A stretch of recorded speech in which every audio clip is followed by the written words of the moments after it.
He's with the millions. It's that world heavyweight flow. Championship belt wrapped around my waist, yo. I got that Ric Flair figure flow. Slam you on the pavement, that's why they call me Street Pro.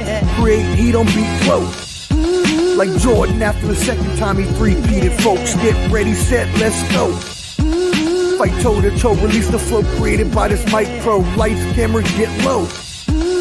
Action pack, back to back. In fact, this monster will grow. Y'all better let him know. Man with the master plan, and you have no need to know. You came prepared, now get ready for the show. Sports Professor. Oh, shit. Yo. What up, friends? Yes, indeed. You know what it is. It is the Ball and Buds crew back at it again with our combat sports special. I am yours truly, the Sports Professor, and our boxing, MMA, UFC insider. You see him with the belt. He's going to go into it today. Clubber D, the combat G. What? What is going on, people? Let's give you time to come in, file in. You know what I'm saying? Where we got this little sports special today. We having fun on this lovely Thursday. Usually we're on Wednesday, but we're switched up on Thursday. Why not switch things up? I know some of y'all don't switch up your toothpaste or your toothbrush. Some of y'all have some nasty toothbrushes that are old and outdated. Why don't we switch it up a little bit? Okay, we're gonna have some fun today. Yes, sir. I hope I am sounding clear, nice and clear. A little staticky. And little staticky? Yeah, a little staticky. No worries. What I will do is I'll just jump out and jump back in. But let me get you, put up here or introduced here. I'm going to talk about the boxing news, boxing fights, events, everything hot. He's got some hot news coming up right now. And as well, UFC 311. We'll get all the club bangers. That being said, make sure you subscribe to Ball and Buds and hit that like button for us so it goes up in the algorithm. The QR code is up there for you if you want to scan it. That being said, Clubber D, start us off with the hottest boxing news of the week, and I'll be right back. Yes, sir. So boxing has been crazy. I say it's been crazy the last week or so. They Turkey Al Sheikh bought out the Ring magazine. It's a legendary Ring magazine. If you guys don't know what belt that is the belt to my right up there, the one with the red, white, and blue. If I can point the right way, there you go, right up there. That's the Ring magazine belt. But he bought them out. They had their awards in London this past weekend. Basically, who's who was there. You know what I'm saying? The big notable person that wasn't there was Gervonta Davis. And he had some choice words for Turkey Al Sheikh after offering him, telling him, give me 150 million and I'll fight for you. That ain't gonna happen. But now he's basically making fun of everybody that went over there and calling them D-riders and whatnot, which makes no sense because they're trying to put on the best fights that boxing needs, because boxing's been drowning the last, I would say, probably 10 years. Boxers aren't fighting each other. You got Earl Spence talking about the fights off of Fundora, and he ain't fought since he lost to Crawford years ago. So that's the problem with boxing right now. The best aren't fighting. That's just point blank period. I'm not gonna blame nobody, Al Heyman, but someone's to blame. But that went on, and a lot of fights have surfaced from that big event, that award special. Notably, the fight that everybody's talking about, everyone's reporting it. It's not official yet, but it sounds like where there's smoke, there's fire. There's legs to this story. That is Canelo versus Terence Crawford. It's not official. I'm not sure if it's going to be September or in May around Cinco de Mayo, but that fight should happen this year, and I cannot wait for that fight. Even though I don't want Terence Crawford to fight him because he's too small, but I'll still take it because he's chasing greatness. But that's the main fight that everyone's talking about. It's the big buzz coming from the awards, and there's so many other fights that have been signed and sealed, and hopefully Turkey will deliver. One of the main ones is Omar's favorite fight that will possibly happen, which is racist versus racist. Ryan Garcia. How do you figure out who you're going to fight while you're still suspended? You got him, and he possibly should be fighting Teofimo Lopez.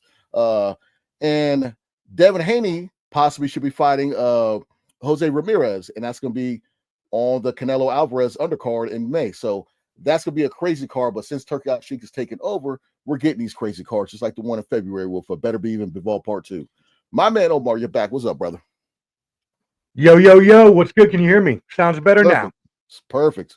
Good. I completely disavow any racism. I do not know why that would be my favorite fight. I do not accept that. But yeah, no, that is I don't want to talk about them. I don't really care about them. I hope they beat each other up and knock the racism out of each other.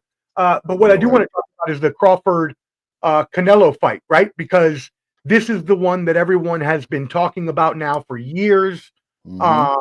And even though it's more for the mainstream, not an expert like yourself, or a long-standing watcher of boxing like both of us, just for the novice or the more main bellwether mainstream fans, they really want to see this fight. But you and I have talked about this plenty, and you've even talked about it a lot of times on this show when we talked about it before. But your thoughts on obviously preliminary, because we haven't had it signed yet, but just for the people that may be new to the show, your like preliminary thoughts on why you think this fight may not be the best for pure boxing.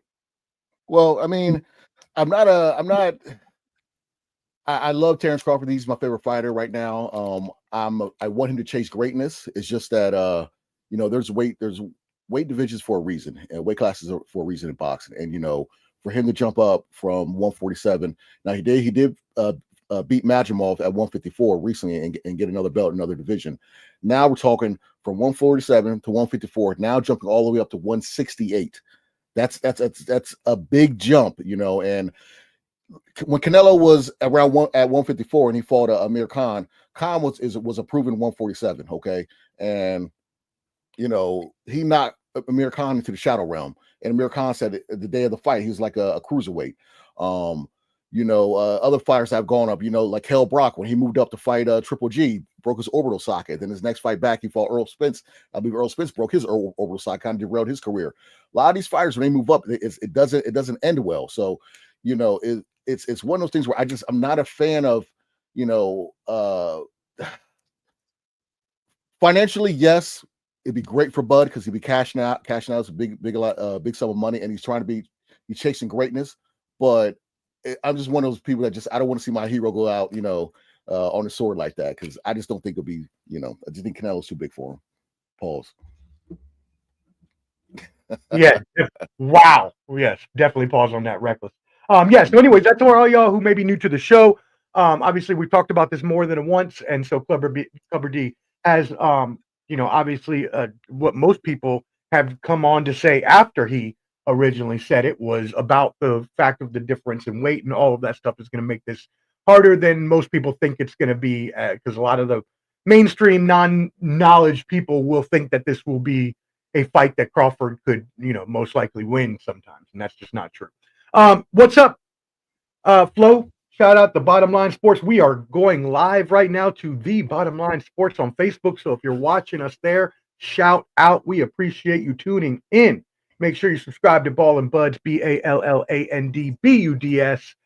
Is it too late for a fight like Duran Leonard 3? How amazing would that be? Clubber D, how would you like to see that? Even though obviously that's the fantasy fight, but I'm bummed. Yeah. Yeah. Sure. Yeah. I mean, hey, I get what he's saying though. He's saying that we need the fights that Turkey Al is looking to make, right? Duran don't want that. He quit the last fight, so they don't want that fight. Come on now, it's no mas. Can't go back from that. But Turkey is what boxing's needed. He's gonna be like the Dana White of boxing. That's gonna be my guess, because you gotta remember, Dana White, you cannot hold on to the belt for so long, or they're gonna have an interim champion. A lot of these commissions, a lot of these different belt organizations let these fighters do that, and these fighters are fighting for different organizations. Right now, Turkey Al-Sheikh already has Queensberry. He already has Matchroom Boxing. He already has Golden Boy. He bought out Top Rank. ESPN is out of the business of boxing. They're with the Zone now. So all those top ranked fighters that you see on ESPN are going to be going over there. So he is in sole control of majority of the sport besides PBC Al Heyman, which has a deal with Amazon, but that's only a TV rights deal. Amazon's not fronting the money to have those fighters fight. Okay, so that's why you don't see a lot of PBC cards right now. And those fighters have been on the shelf, right, holding up the divisions. Right. Everybody's trying to keep their O, or everybody wants to, make as much money as possible and fight tomato cans and get their record up and all this stuff, and fight instead of fighters fighting the best fighters best fighters fighting each other, which is what we all really want. But as you mentioned, right, Turki Al-Sheikh is definitely doing that, and we see him trying to make the matches that everybody wants to see, including the Canelo and Crawford, and then he was talking about all the other different matchups that comes to his mind as a fantasy booker, or as a real booker now, but most people would, the fantasy dream matches, so to say. So you were talking about this Canelo Crawford coming up, and the possible other fights that we could see that Turki could sign, that it could even possibly be on that card. Do you have more into that? Yeah. So Barry, by the way, sorry. Yo, shout out, brother.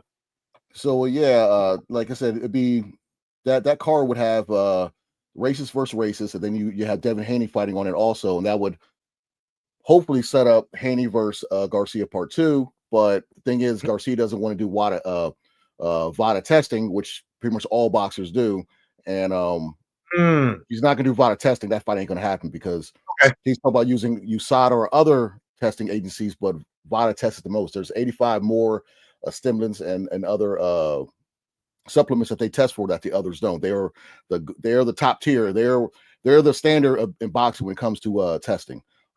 So there ain't no way around that one. You know what I'm saying? Every major fight, everybody goes through VADA.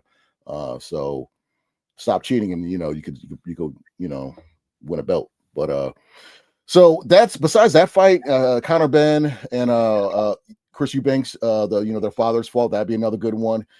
Turki talked about he wants AJ versus Wilder, which would be just a fight for nostalgia because we always wanted them to fight. He also wants to set up a 5 versus 5, similar to Queensberry versus Matchroom 5 versus 5. He wants to do a 5 versus 5 where Mexico versus USA. So that would be interesting, that 5 versus 5.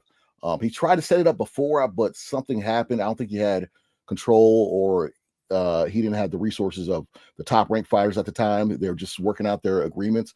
But now that's one of the cards he wants to do a 5 versus 5. So, and I love that. That's gonna be phenomenal. Hopefully that 5 versus 5 will be Zepeda against Shakur Stevenson, like it was originally set up to be. So that would be very, very interesting to do that. I want to see who they're gonna pick as far as on American side and Mexico side, so that'd be pretty cool. And do Puerto Ricans count on American side too? How are they going to work that? Because Puerto Rico versus Mexico is always a good boxing war as well. Yeah, I mean, I think you would have to have just that separate, and he would just have to do a Puerto Ricans versus Mexicans, because there's, like you said, there's too many good fighters on both sides to maybe include them just in the American roster. But it's also not back in the day, so I mean, there's a couple candidates in there, but yeah, maybe. Okay. Anyways, but you did mention earlier Haney, right? And I know you wanted to give some shout outs and maybe talk a little Haney one possibly. Yeah, shout out to Mo Boxing, no problem. My man Tim Skywalker, they're doing amazing things. Add them on Instagram. And that's Mo Boxing, no problem. But they always post things about like future fights. That's where I saw the Devin Haney versus Jose Ramirez possible fight that's going to be on that Canelo fight card in May. This is all fingers and toes crossed that this happens. But also Devin Haney posted something on X or Twitter that he's saying Kabata 140, so he should be moving up. So who knows what weight class he's going to? I know there's some rumbling about him calling out Boots Ennis, which I'd love to see that fight too. If he moves up to 147, that'd be a good one. Boots is in a weird predicament right now. He turned down Virgil Ortiz, moving up to 147. His last fight, he didn't look so great at home. So what's Boots going to do? The only thing Boots should do, me personally, just go for another belt, unify or move up. You said you wanted to move up, then you kind of backtracked. Teofimo Lopez called you out. Then that fight kind of fizzled in the air. So I'll fight Brian Norman Jr., which is the fight I want to see, or stay on. It's 1 to 2. Just get another belt at 147 and unify or move up. So, there's a lot of things going on, and a lot of we have so many good options in boxing. 2025 is going to be a great year for boxing. This might be the year where people start looking at boxing a little more than the UFC, because when you get Sally, Margaret, and Pam at Wegmans on Tuesday talking about boxing, that's when you need something. Okay, you can get Michelle, Gretchen, and Casey talking about boxing at Harris Teeter or over there at Food Line, if they go there, if they got them talking about boxing on a Wednesday, when you get people, the Commodores, the common folks to talk about it, then you're doing something, because UFC has that already. Hey, giggity, giggity, giggity.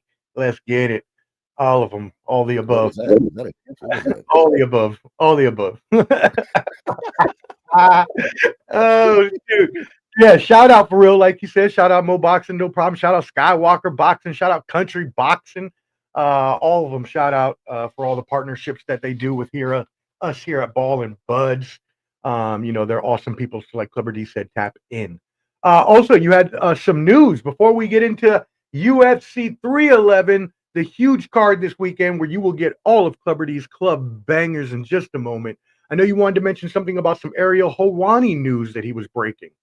Yeah, Ariel Helwani did a little, he explained the PFL situation, which is the other MMA organization, do the tournament-based MMA on ESPN, but they bought out Bellator, and they had that big Bellator versus PFL card out in Saudi Arabia. I was gonna go, but I had too much of my luggage. You know what I'm saying?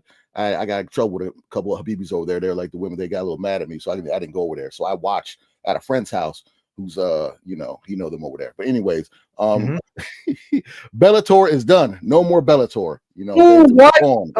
They said there's no more Bellator. I'm not sure how they're gonna do what they're gonna do with the champions, like Mix or Elbin or what's his Usman Nurmagomedov, which is Khabib's cousin. I'm not sure what they're gonna do with those fighters, as far as they're gonna just make them champions at PFL or what, but there's no more Bellator. So all the back in the day Bellator fan favorites, like the Eddie Alvarez, the Michael Chandlers, they're it's gone. It's gone to the wayside, like UFC, like Strikeforce, like all the rest of the old school, MMA organizations, WEC. Shout out to Uriah Faber and Jose Aldo. So wow, yeah, I was just gonna say, kind of like they've gone to the wayside, kind of, like every other major MMA organization has, except USC. Wow, just as much as like you just mentioned, all the great fighters that they've had in Bellator. Actually, impromptu little question for the fans, help them out here. What are your top 3 Bellator fighters of all time? All right, I'll go with I mentioned 2 of them. Let's say you can go top 5 if you have a 5 that you like. 5. Okay, I'll do Patchy Mix. I'll do Michael Chandler, Eddie Alvarez, because those fights were off the chain back in the day. Michael, exciting, didn't really fought nobody, but Michael Venom Page. Oh yeah. Damn. I'll say, you know what? I'll go with man King Mo, because he beat my man Rampage twice. I'll go King Mo Lawal. How about that? Oh yes, sir. Well, that what I'm asked. Top 5. Put that out there. Hey, shout out to our boy Troy tuning in. Shout out to the Raiders crew, the Nova Raiders Boosters Club. If you are a Raiders fan, definitely on Troy. Sipping on something, Troy. I seen your collection. Sipping on something. Shout out. They are an awesome group, Boosters Club for the Raiders. So if you're a Raiders fan, get with them. Shout out. All right. Make sure y'all subscribe to Ball and Buds, BALLANDBUDS, and make sure you hit that. Now. That's what I like to see. I know. We see people piling in just in time for Clever D's Club Bangers. We got all the likes and wow faces and all that. So please hit us with a like so we can get boosted in that algorithm. Yes, sir. We see you as well, brother. All right. Let's move it in to what you came for. Those club bangers for the bell is back. The bell has made a return, baby. The bell is back. The bell is back. We are here for UFC 311, so let's go ahead and get on into it. UFC 311 will be from Inglewood, California this weekend, the Intuit Dome. It is going to be a good card. It has some very good fights on it, especially the main and co, but even the third fight is a good fight. We'll talk about that just here in a second. But there is one fight on the undercard that you wanted to talk about, a fighter that you've been looking at lately that you want the fans to tune in for. Who is that? Yeah, so if you guys watch the prelims, besides if you guys, if you're bored, not doing nothing, you got something to do on Saturday night, watch the prelims. They're free on ESPN or Still Your Neighbors or your friend's account. Just get on ESPN Plus and watch that. You know what I'm saying? Do what you got to do. I'm not judging, but I am. Peyton Talbot. Peyton Talbot, he's a young, good fighter. I think he's headlined at the prelims. He's 26 years old. He's from the Contender Series. He is 9-0 in the 9-0 MMA career. I believe this is probably his second UFC fight, I believe. Second or third. I'm not too sure. But I was 9-0. He has 7 KOs and 1 sub. This is an up-and-comer right now. Okay. So Peyton Talbot, check him out. He might be a champion in 2026. You never know. But you heard it here first. No, I'm not hot take Jake. I'm not gonna. Yeah, he's not hot take Jake. I was about to say, he's not hot take Jake, but you did hear it here first. I mean, it doesn't have to be his saying. You hear that. I mean, you ain't heard Peyton Talbot from nobody else. So I know you're hearing him from other people. Clubberty gives you the good contenders always a year in advance. So make sure you're paying attention to what he says. All right. Now, before we get into the main and our other good fight we got there, let's do a couple quick hitters. We're not going to do club bangers for these, but just your quick hitters on Kevin Holland and Reiner de Ridder. What do you think about that fight? So, the last time Kevin Holland fought, I said he was with Jim, with Tom Sawyer, and then painting the fence. He's that gatekeeper. He's at that level. You know what I'm saying? I like him. He's an exciting fighter. Kevin Holland, he will fight you. Doesn't matter what the welterweight or middleweight. He will move up, move down. I just listened to an interview with him on Jackson Podcast with Rampage Jackson. And he said he has no aspirations of becoming a champion. He said he just likes to fight and smoke blunts and play video games and race his kids. That's all he likes to do. He said, if you become a champion, you get millions and millions of followers. People will bug you out in public. He was like, you coming to me, I'll take a picture or whatever. But if I'm shopping with my 12-year-old, I don't want to be bothered. So he said he has no aspirations of being a champion. He just wants to fight, smoke weed, play 2K. That's all he wants to do. And if that's what makes him happy and raise his family, I'm all for that. Okay. More power to him.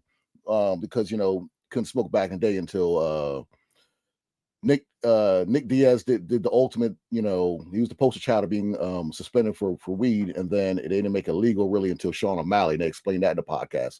So they were like, look bad about it, look down on it, which was whatever, but which is dumb. But that's another story.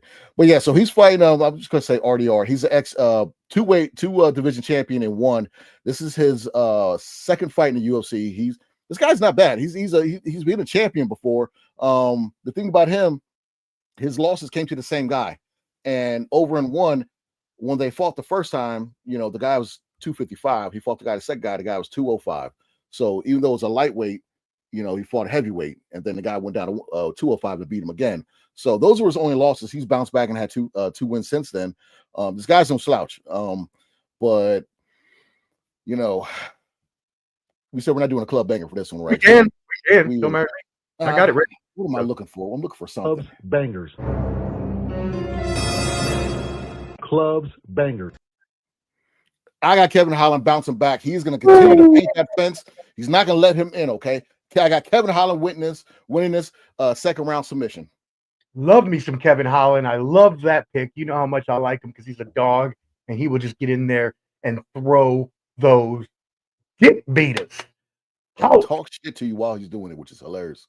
He talks shit to you while he's doing it. That's right. All right, cool. Let's move into another fight that you wanted to talk a little bit about. The number 9 ranked Beneil Dariush versus the number 10 ranked Renato Moicano. So what do you think about this lightweight bout? Well, I mean, Beneil, this is a crossroads fight this is the second crossroads fight on the card. Beneil, he's always been a great fighter. He's always been within that top 10. Got close, but couldn't become champion. But he's 36 years old. Moicano, he's on a tear. He's on a 4-fight winning streak. 2 out of those 4 were TKOs. One being what's his name? Benoit Saint Denis. And another one was Jalen Turner. Those were TKOs, and then one rear naked choke. So he's been on a tear. Okay, this might be the fight where Beneil, this might be your third loss in a row, and we don't need a club begging for this. So I'm just gonna run right through it. I got Mikado winning this one. Okay, Benil, All right. this might be the it for him. Okay, this might be third in a row. Take the L. Come on, sit down on the couch with me. Okay, great career, but I'm going with Mikado. Wow, calling it for Darush in the past few years, he's been a contender and up there for possible, title fights and stuff like that, depending on who he fought or if he was going to win. But you're right, the losing streak just will put you in the grave very, very quickly, especially in combat sports. So, damn, that's crazy. All right, cool. Well, let's move it into the top 8 fights. Thank y'all for tuning in. Oh, everybody packing in. Make sure you hit that like button for us. Share this video and subscribe if all in buds. All right, the light heavyweight bout featuring Yuri Prochazka versus Jamal Hill. And Yuri is the favorite in this bout. What are your thoughts on this fight? Yeah, so this is one of those crossroads ones, like I said before, is because the reason I feel it's a crossroads fight, you got Yuri coming off a nasty head kick, from the champ, Pereira. And then you got Jamal Hill getting knocked out where Pereira goes like that. That was his last fight. So it's been a while since Jamal Hill fight, last fought. And then you got Proskich, who's basically, he's 1-2 in his last fights, last 3 fights, coming off a terrible knockout. And the weird thing about Jamal Hill is that he's 1 year older than Yuri at 33, but only has 14 fights. He's 12-2. And he hasn't fought. He's only fought. This will be his 3rd fight in 29 months, which I don't like. I know he had an Achilles injury. He had to give up the belt.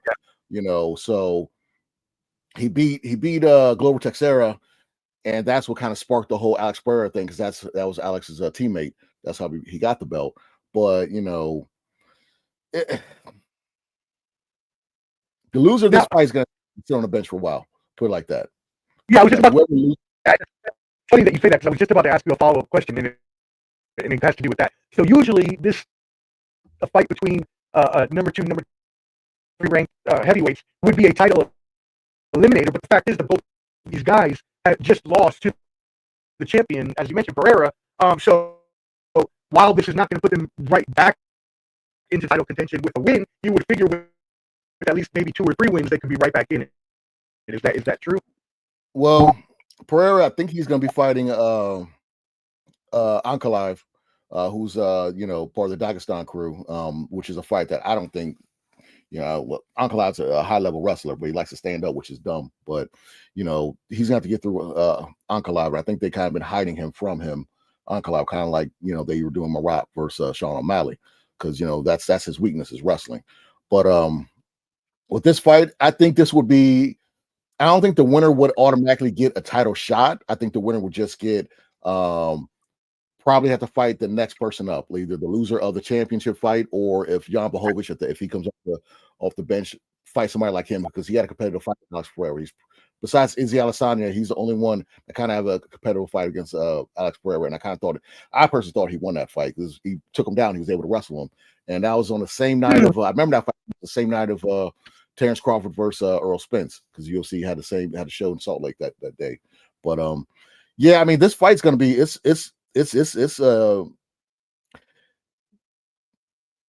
winner has to win, because the loser, this is going to be 2 losses in a row, and this is when they go off from that upper echelon down to that second tier. So the winner, I don't think they'll get a title fight. I think they're like maybe 1 or 2 fights away from the title fight, but they'll definitely be in discussion. But I'm just what am I looking for? Clubs, bangers. Clubs, bangers.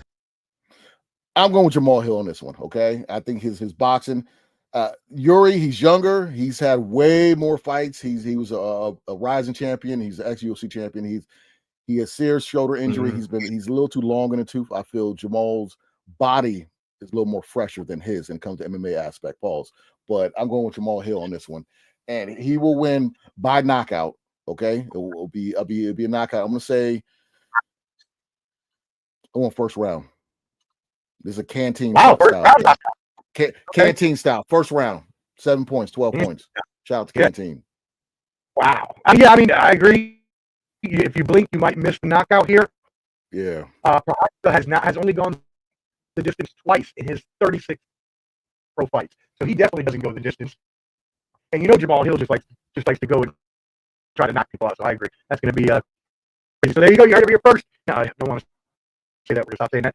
Anyways, Cody has the knockout in round 1. Jamal Hill over Yuri Prochazka. All right, cool. Well, let's move it into the co-main event before we get into the main fight of the evening. In the co-main event, it is our bantamweight title bout, and you have Merab Dvalishvili, the champion, who is the favorite at 230, and then he's going against Umar. Don't call him Omar Nurmagomedov. I'm sorry, and he's he is the favorite. Umar Nurmagomedov is a 285 favorite. I apologize. So the champion is an underdog here when it comes to the actual betting books. What do you think about that, and what do you think about this huge fight? I was literally talking to the homie TJ at the gym about that. Like, why they have. That's crazy. That's why I got it. I favored automatically because I just figured he was the champion. Now I look. They are doing that man so dirty. Like, I know Dana White, he's not part of the Dana White crew. I know he don't like him or his teammate, Aljamain Funkmaster. I mean, but the disrespect that Merab is having right now is unreal. I don't know why they have him as such an underdog. Okay, a lot of people say he was ducking Umar, but it doesn't matter. Like, I haven't seen this in a while where was Sean. I think Sean O'Malley was a big I think Aljamain was a big underdog to Sean O'Malley when they fought too.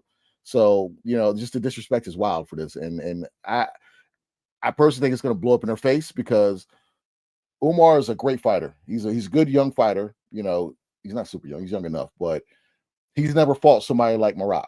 And when they come over here, when they come over to AKA and train, I never forget, if you watch the videos, it's online, where Daniel Cormier is a wrestling coach for Gilroy High School out in California, and they are a high-level wrestling high school. There's video of those high school kids trying to take down Habib, trying to take down Islam, Ankalaev, all these other guys from Dagestan crew. They took down Umar. They were able to take him down. You know what I'm saying? So, me personally, I think the wrestling is going to be the big factor. Okay, Umar, he's an ex-sambo combat champion at the age of 19. He can stand up. He can wrestle, but his wrestling is not on where I think Dvalishvili's is. I think Dvalishvili was way more is a better wrestler. He's going to add the pressure. Okay, they call him the machine for a reason. He's basically going to take you down and ground and pound you, or give you kisses on their back like he did O'Malley in his last fight when he won the belt. If Umar cannot stop the takedown, it's going to be a long night for him because he's going to be defending that takedown the whole night. And I don't think Merab is going to give him the distance to let him fire off on him and hit him at will. You know, Sean O'Malley, he was longer, and everybody thought that Sean O'Malley was just going to piece him up and take him out of there. But Merab closed that distance and kept on shooting for double legs, single legs, and made it a wrestling match. And Sean O'Malley can't wrestle. I feel like Umar is a good wrestler, but when it comes to Merab's constant pressure, that's going to be the issue of this fight, and that's going to be the factor of the reason why. What am I searching for? The reason why. Clubs bangers.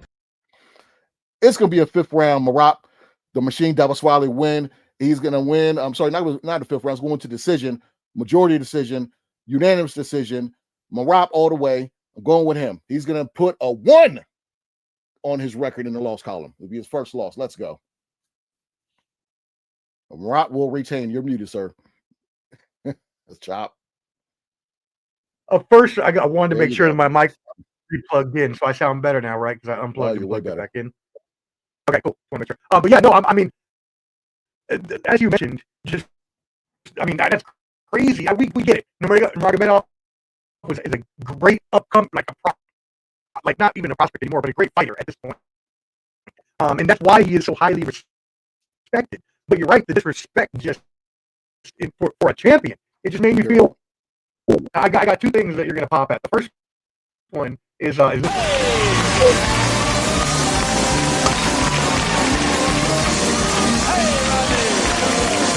Y'all don't Ever disrespect me looking Hit like the wrong Mary button. Here you Kay go. and Ashley Olsen on crack, you heard?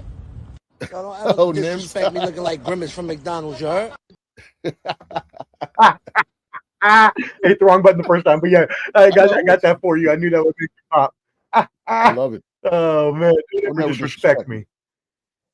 Oh, that's Shout out to funny. Nims. All right, cool. So yeah, take that majority unanimous decision. Take that bet to your DraftKings, FanDuel, ESPN bet, whichever one wants to sponsor us. Honestly, come on in, come sponsor us. We'll take it. We'll hype up your platform. They'll take the club bangers and they'll try to get paid. Well, they will get paid rather on your platform. Holla at us. Some of your All right, call me a sponsor. I'm just saying. Just like the song. What I want you to do is scan that QR code up at the top. Or just go to YouTube and subscribe to Ball and Buzz. Also follow us on Instagram. And thank you. Hit that button for us. Boost us up in the algorithm. We are moving into the main event, the lightweight title bout. It is the very heavy favorite, actually. Islam Makhachev, 26-1 record versus Arman Sarukian, who has a 22-3 record. Now, I mean, most people that watch the show have known how highly speak of both of these fighters, but especially Makhachev. Makhachev is on his way to possibly being one, if he's not already one of the greatest lightweights, possibly the GOAT. Some people are saying online that he could be eventually. Definitely want to get your thoughts on that as well. But he's defending his 155 title now for a fourth time. He only has one loss on his record. Is on a current 14-fight winning streak. They actually fought before, which I know you're going to talk about. They fought before, and Makhachev won in a decision overall, right? So, what are your thoughts on this fight, and who do you have winning this huge main event? Well, yeah, it's like you said, it's his fourth title defense. Islam is he's in that realm where Habib is training partner, and you know, I believe they're cousins. I don't know if they're cousins, but you know, we'll say they're cousins. I think they are. Cousins. I think they are. But yeah. So he's entering in that realm of GOAT status at that division. Yes, he does have one loss, but he smashed everybody he's fought. You know, pause on that. You know, and his resume is starting to speak for itself. Last year, I gave him the submission of the year. You know, of Dustin Poirier, and I was even that fight was up for fight of the year. You know what I'm saying? And he's beat the who's who, and now he's getting, like I say, he's getting an upper echelon realm. Their first fight, you know, it was like a grappling, you know, wrestling demonstration, okay? Because you look at Zarukin, he was the NAGA 2023. He won a medal at the NAGA, and the NAGA stands for National Association. Was it National? Okay, sorry, I messed up. NAGA, not like your cousins.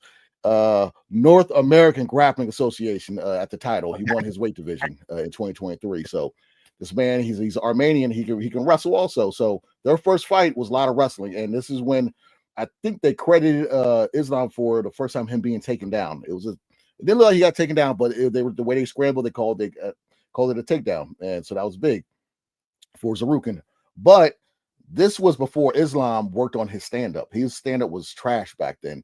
Now it's leaps and bounds where it was. And that's where now he is a complete fighter at the age of 33. He can stand up or he can take you down. He can kind of do where he can basically do what he wants to do with you in the cage. Okay, if you want to stand up, he can take it there. If you want to wrestle, you don't wrestle when you can lose that aspect. His jiu-jitsu has gone up too. So to me, Islam is the standard as what a good fighter is right now. He's in he probably is my favorite fighter at the moment. I would say he's probably he's number one and number two at the moment. You know, I thinking about it, he's probably right there. But you know, I would say for this fight, you know, before you give your prediction, I want to just run a couple things by you just to give some fans some of that knowledge you got in that brain of yours. So Sarukian has never fought in a 5-round fight, right? So other than obviously the one we just talked about, right? Before that, he had never fought in a 5-round fight. So his cardio was put to the test in the first fight. But he also has built an impressive resume before he even got to the UFC. So it wasn't like the loss necessarily, obviously, didn't derail him from becoming a contender again, but it also didn't really necessarily damage, right, his aura, so to say. No, because that fight was fire of the night. It was entertaining. It was a very entertaining fight. You know, the thing about him that lost to Gamrot was like, how'd you lose that? Like that fight was a bad loss. But his last fight, we watched that together at Almost Fridays or One Be Fridays or I'm stealing the name Friday from Friday bar in Nashville. We watched that together. That was the same night when Max Holloway sent Justin Gaethje to the Shadow Realm, and I picked Charles Oliveira to win that fight. And that was a fight where I was like, whoa, that's a robbery. We all thought that Charles Oliveira won that fight because Arman Tsarukyan didn't really do much, but they gave him that fight. Now it's his last fight. So it's like, you know, he has looked good in the past. He's not a bad fighter. It's just that I just don't think that he's on the level of where Islam is. And also, this man grew up super rich. I don't know what his parents do or what maybe he invested in. This guy is a multi-millionaire already. So I've seen the pictures of him prior to the fight. He looks like he's in great shape. I don't know if he's on that special sauce that Paulo Costa's on, but he's pretty jacked. So I mean, I won't be shocked if we got some news after the fight. But yeah, you know, he looks good. He looks great, and he's gonna be a game opponent. And this is gonna be he's really gonna test Islam's wrestling. He's really gonna test his wrestling and his grappling. That's what I wanted to ask you because they're both high level wrestlers, and again. Makhachev, he'll need this, but Arman has a 75% takedown defense rate, so that's going to be something crucial in this bout. What the main factor is, the first time they fought, Islam's stand-up isn't the way it is now. His stand-up is so much better since that fight. So, and Tsarukyan, what is he going to do when Islam doesn't want to go to the ground and stops his takedown? What is he going to do when Islam hit him with that Dagestani jab, okay, and hit him with that from the mountains hook? You know what I'm saying? Like what is he going to do when he put them DBs on him? Okay, so you know that's going to be the main thing. Is the first time there was a lot of grappling, a lot of wrestling back and forth, which was phenomenal for people. A lot of people don't like the wrestling. Some people respect the wrestling. You know, if you watch MMA, you got to understand that's part of the game. Okay. When everyone says, "Oh yeah, John Jones is the GOAT," John Jones is a wrestler. So don't say you don't like wrestling, then say you like him. So you got to respect the game. The thing is, though, what's going to happen when you can't take him down and he wants to stand up with you, right? You know, right. Tsarukyan, he has some nice kicks. He has his stand up isn't bad, you know. But I just don't think it's on the level of Islam, and you know, we could do a club banger, we could not do a club banger. I don't think we even need to do a club. Like here, there you go. Clubs bangers. You know, quick with it, I got it already. I got Islam 110%.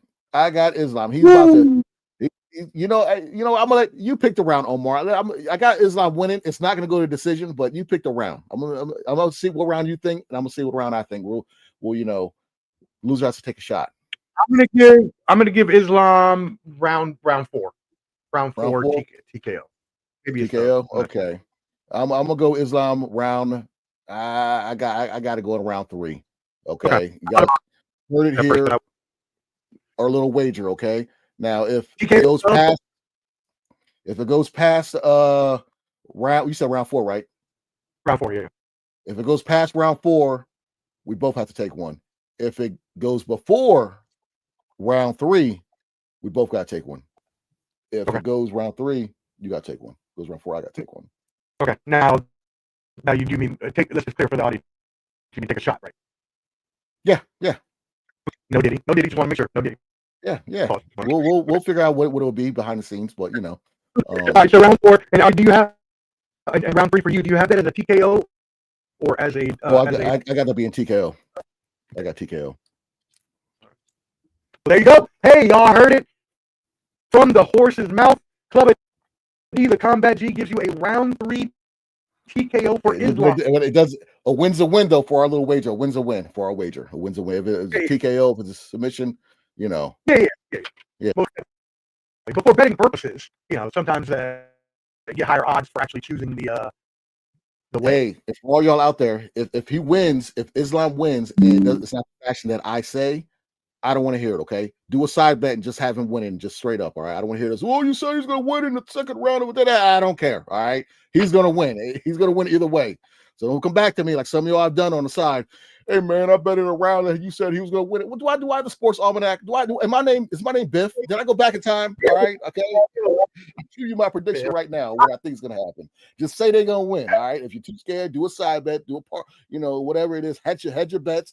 Be like, nah, okay, submission. Okay, he said submission. Okay, well, I'm gonna go knockout, or I'm just gonna say win straight up. Regardless, he's gonna win. All right, so hear that shit. There you go. And so officially, Clubber D's club bangers for the night are, so you can put them in your betting system. Jamal Hill KO round 1. Dwabashwali with a. Did you want that majority decision or unanimous decision? Yeah, I'd say it's gonna be unanimous. Unanimous, yeah. Unanimous. I think. And then 5 rounds of ground and pound. Okay. 5 rounds of ground and pound. And then Islam in the main event, round 3 TKO. Those are your Clubber D Club bangers. All right. Awesome. Thank y'all for tuning in.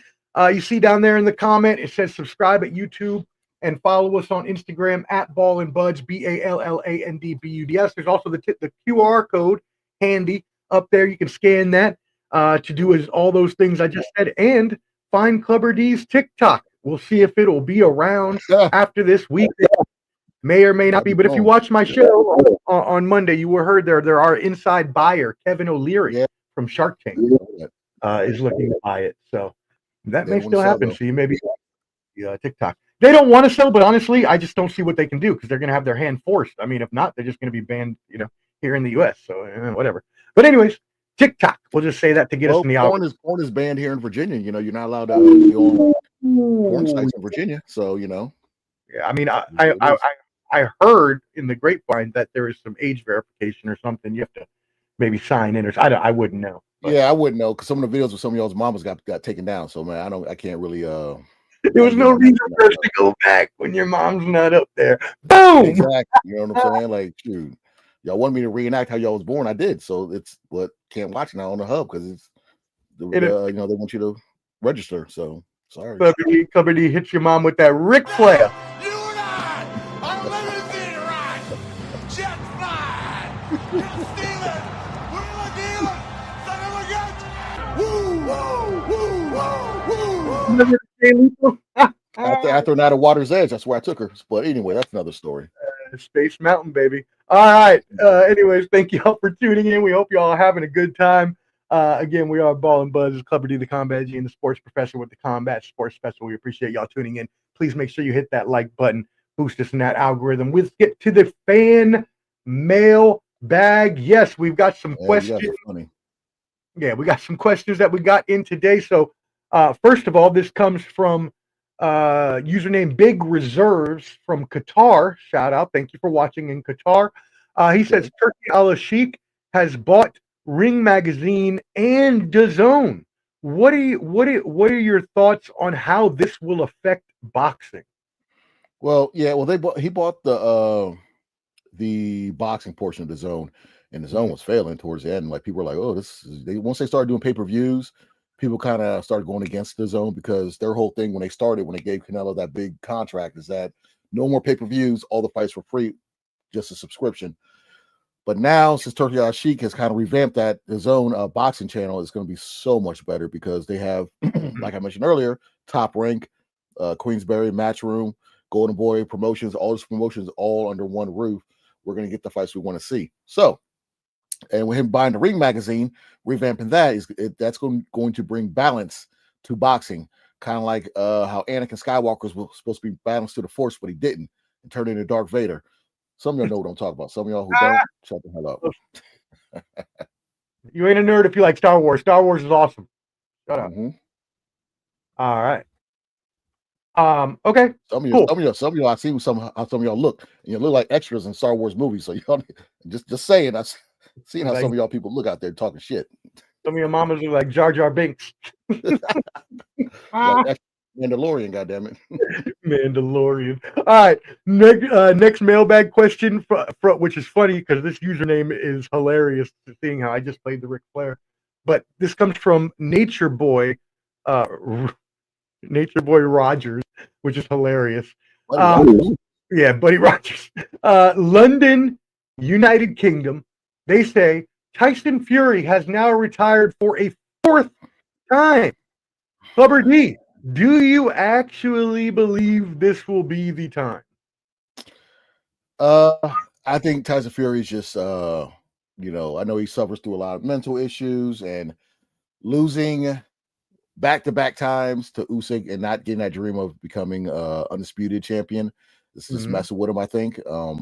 He has nothing to be mad about. He's still one of the top boxers. You know, if he still won the box, he could beat probably 95% of the boxers out right now.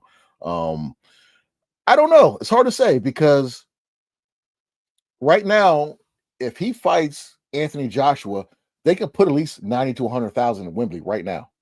With no belt on the line, they could do that.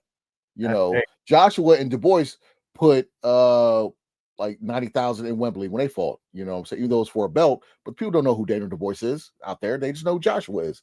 When he fought Derek Chisora or Dillian White, talk about 90, 70, 80, 90,000 people in the stands to watch them fight these people. So I think Tyson Fury just might need just some time off.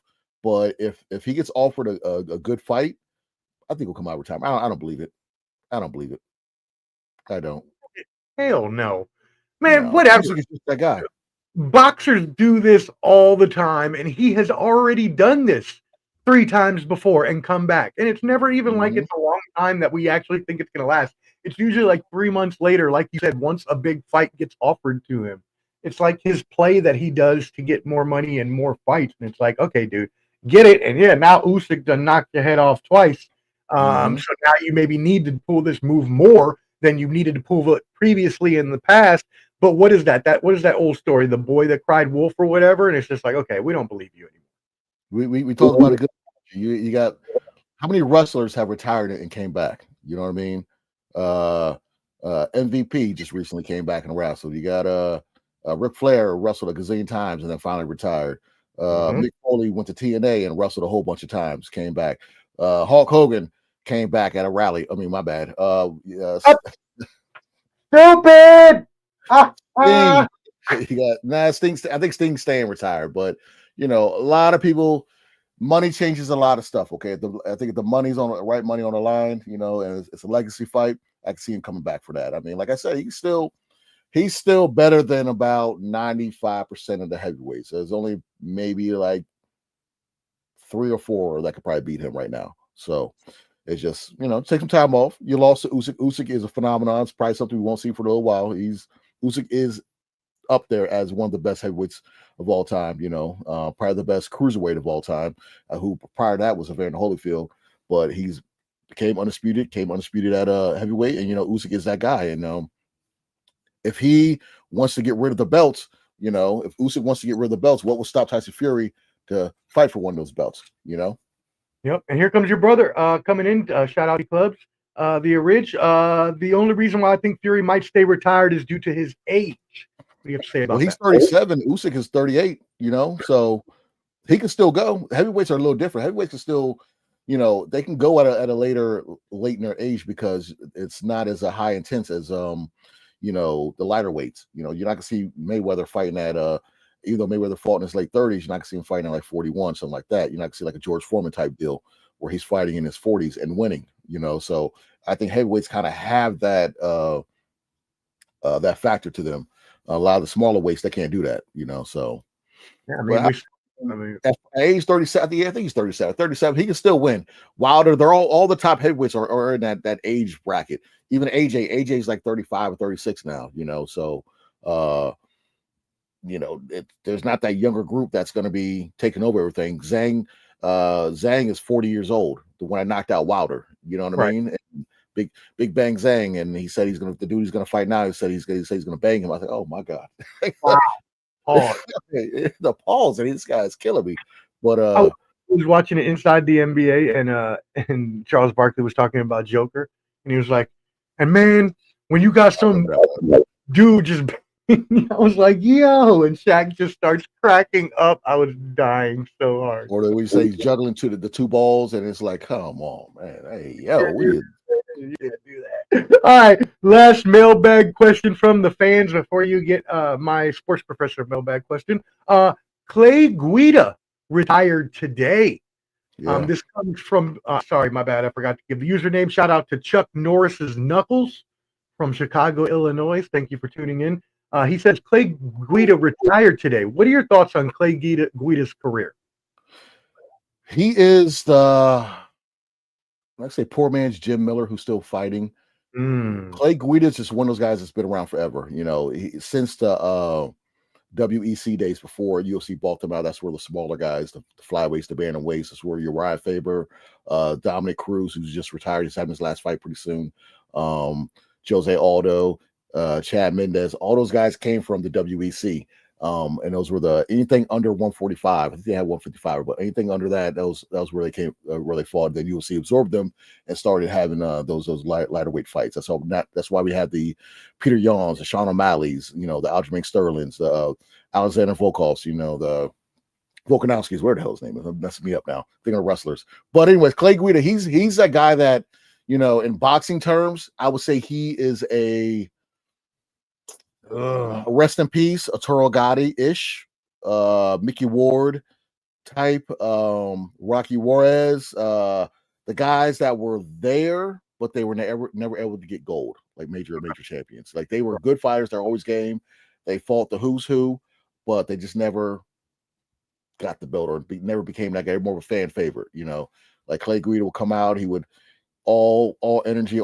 He'd burp in the corner, do all that stuff. You know, he's a great wrestler. I believe he beat Nate Diaz back in the day. So you know, he had some good wins on his belt. But I think his last loss to Chase was it Chase Hooper, the young kid, and then you know, it's a young man sport. You know, he's up there. I would say Guida was he in his late 30s or early 40s? I know he had to be up there. He's like 39 maybe or something. Yeah, he's up there. I mean, like I said, you can't. It's a young man sport. You can't keep doing this, but he's in my hardworking Hall of Fame. He's in my Vinny Testaverde Hall of Fame. Okay, he's in long in the tooth, decent, above average fighter. Respect to him. Clay Guida was born in December 8th, 1981. So a little older than us.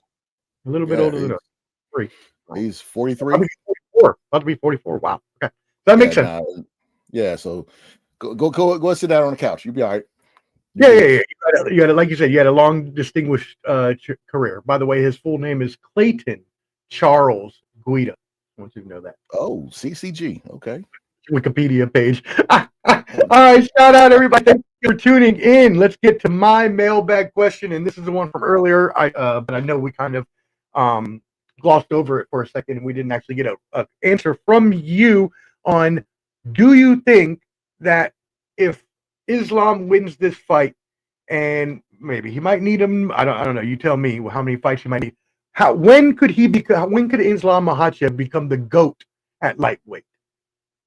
Ever? See, he is in a tough predicament because he might just be forced into becoming the GOAT because if he wins this fight, it's gonna be who's next or who's worth fighting him.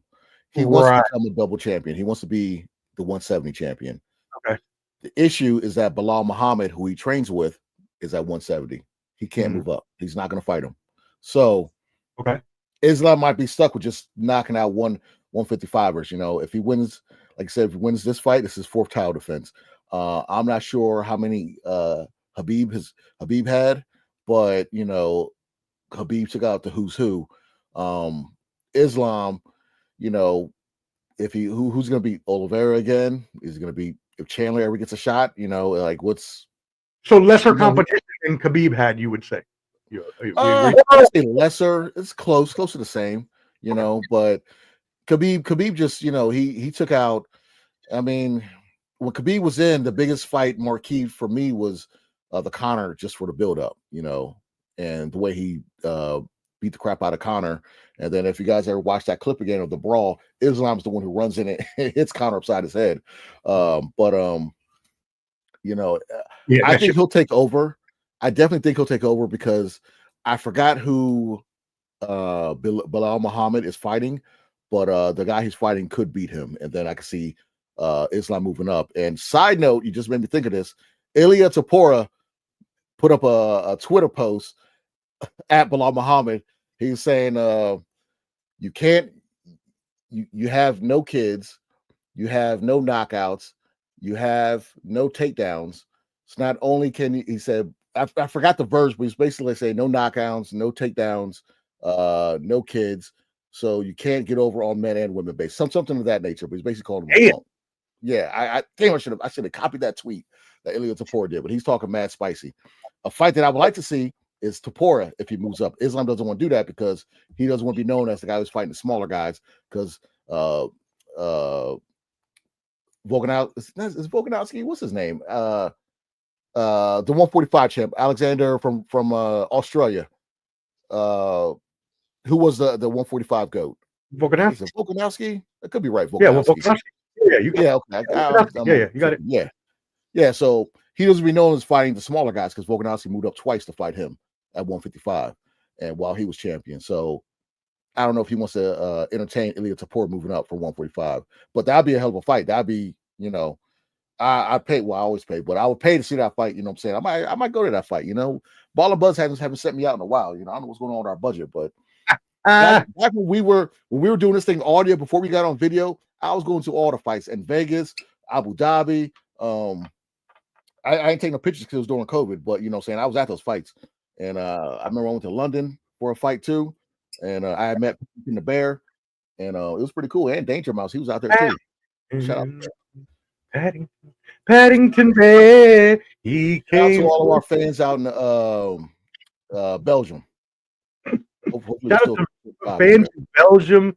Shout out to our fans in China, and shout out to our fans in Peru, where Paddington is originally from, not the UK, if no one knew that. Paddington is from Peru. He actually has a new movie coming out where he goes back to Peru to his roots. It's pretty crazy. Anyways, by the way, yeah, I don't know. I just read about. I just saw. I got an email from Disney a couple days ago. He wore that dusty ass overcoat in Peru. He came from Peru and he immigrated to the UK. He's not from the UK originally. They probably said he got to get up out of here, kind of like how Americans They like him. You got to get up out of here. Take the Jamaicans with you too. Damn, UK trying to be like America. Oh, damn, that's terrible. Get out of here, son. But by the way, to answer your question, Bilal Muhammad was his last fight was against Shavkat Rakhmonov, but they don't have a okay, that's who has to fight. Okay, yeah, that's the person who might take that belt. He ain't no joke. So, but anyways, yeah, thank you everybody for tuning in today. It's been for no reason. It's been an awesome show. Clubber D, do you have any other MMA or boxing news for the fans before we get out of here? All I gotta say is, guys, tune in this weekend. We'll see, compare, contrast, see if I was right, and if I was wrong, I don't want to hear it. But if I was right, I do want to hear it. And if you haven't subscribed, please subscribe. It's free. So help your boys out, okay? I'm trying to go back to these fights. All right, I'm trying to go back over there. When we was doing the podcast time, we were doing this just hearing our voices. I was going to these fights, but now that we're in person, you can see me, and I'm not going to fight. So please help us out. We also need a sponsor, please. So if you know any companies looking to sponsor us, I would love to send us to all the fights. But once we went from audio to video, the price money got dried up. And the price, the amount of hours it takes to make the videos over the audio, we've been shelling out of pocket, and we ain't got enough funds. So if anybody wants to sponsor us so we can start going to fights, we need some more money in the coffers. That's for damn sure. Because you're right. Audio to video is another kind of beast. Shoot, I know you know that from making that intro video. How long taking a 1 minute video freaking makes to take. Anyway, I don't want to talk about that. Anyway, shout out, make you subscribed at Ball and Buds, BALLANDBUDS on YouTube. Follow us on Instagram. Clubber D is on TikTok for as long as that lasts. There's a QR code up top. You can scan that for ease of subscription. And again, make sure you like this, share with your friends and family so we can get boosted in that algorithm. Again, it's free. It doesn't hurt you. So hit that up thumb button. That being said, we're going to get out of here for the night, and we will see you for the next time here in probably the next couple weeks for Clubber D, the Combat G, and yours truly, the Sports Professor. We thank you for tuning in. Holla, 5,000.